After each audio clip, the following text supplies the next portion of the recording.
Hello my friends, welcome back to another exciting mini masterclass video. One of the questions I get asked most often about presentations, ironically enough, is about questions. How do I take questions? When should I take questions in my presentation? What do I do if I get a difficult question? What do I do if there are no questions? I get asked this a lot. So there are a few things to think about here. First of all, there's no law about when you should and shouldn't take questions. So I would say decide for yourself what you prefer, because there are roughly two ways of taking questions. One is to take them all together at the end or at a certain point in your presentation. And then the other school of thought is you just take them as they come along and you're happy to deal with them. There's no right or wrong either way, so decide which is more comfortable for you. Personally, I'm very happy taking questions as they come. I like it, I enjoy the interaction of that. Other presenters don't, they get thrown by that, so they prefer to take them near the end. But you're the presenter, you're the person who's in charge, so once you've made that decision, what I recommend that you do is very early in your presentation, let the audience know this is how it's going to go, or this is how I'd like it to go. And a way to do this is just to say it out loud.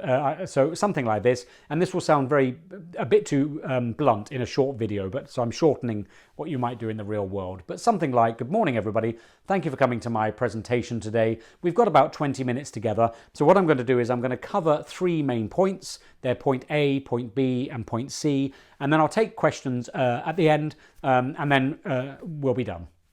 Something like that. I made that up on the spur of the moment, but you're very clearly and politely telling the audience, I want to talk and then I'll take questions, so please keep your questions until the end. Now, another kind of presenter might say something like, good morning everybody, we've got 20 minutes here together today. There are three main points I want to get across in my presentation. You'll probably have lots of questions as we go. I'm very happy to take questions. Just throw them at me as we're going through the presentation. All right, so whichever of those two styles suits you, let the audience know. What happens then, really interestingly, and it's quite subtle this, is that the audience mentally, they relax because they feel, oh, we're in good hands, we're being looked after by an experienced, competent presenter. And they tend to ask less difficult questions when they feel relaxed. So let's assume you've done that, you've set up your agenda, and let's say, like the majority of presenters, you've kept the questions until the end. So a few things happen here. One is, you ask, are there any questions? And there's this horrible, long pause. There are no questions. Now, sometimes it's not just because there are no questions, or it's not that there are no questions, it's because it's too quick for the audience to think of one. You say, are there any questions? And you're asking a room of people to think in a third of a second about any questions they've got. And so there's this sort of slightly embarrassed pause. And then because nobody's asked a question, that energy builds on itself and everybody's too shy to ask a question.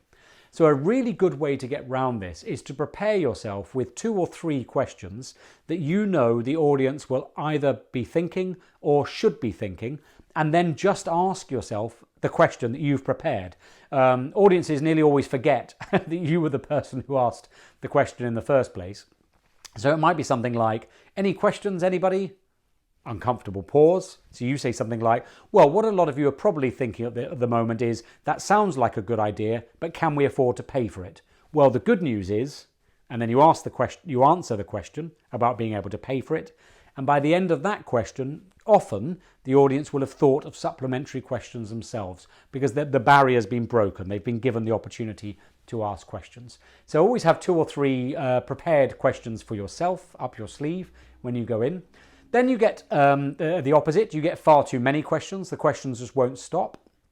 And a way to deal with this, and you should do this in all presentations anyway, is to have, and I've mentioned this in many other videos, and also this is in the structure outline of a good presentation that is in my LinkedIn post and in my book, is at the end of the structure of your presentation, always have what I call a punchline. And a punchline is a final thought, a final summing up, a little call to action, or maybe even a quotation or something. But it's something that really nails the end of your presentation. And keep that for after the questions.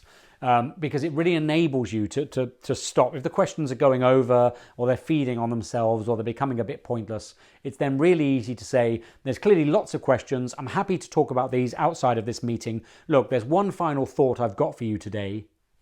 And that's your punchline. You give the final thought. And it just helps you to get out of the difficult questions. Other forms of difficult questions that go on too long. Other things that come up are difficult questions. So questions you don't know the answer to. And here I think honesty is nearly always the best policy. There's nothing wrong with saying, I don't know the answer to that question, but always try and follow it with, but I'll try and find out for you, or something like that. So I'm sorry, I don't know off the top of my head the answer to that question. Give me your business card. I'll look into it and get back to you with the answer. Or, you might know somebody internally. So you say, I haven't got the exact figure on me right now. I'll check with my team and I'll email you this afternoon. Is that okay? All right. So basically you're always saying, I don't know, but I will make it right. I don't know, but I will find out. That's one way of dealing with difficult questions.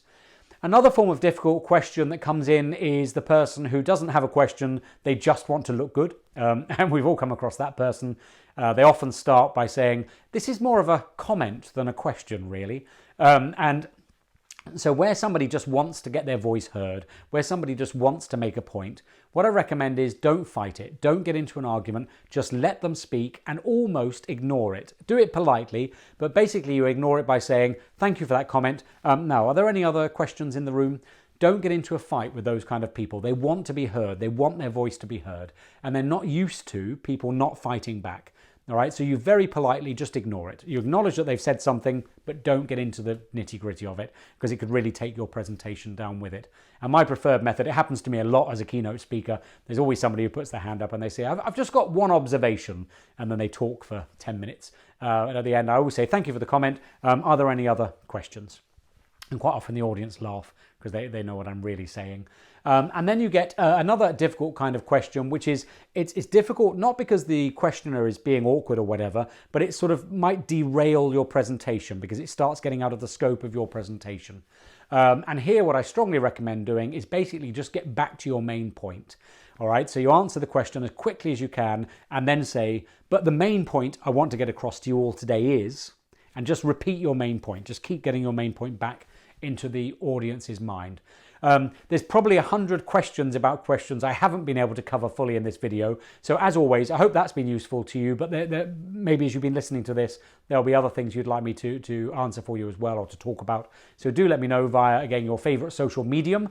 Do you have any more questions about questions? I wish you the best of luck with your next presentation. Look forward to hearing from you soon.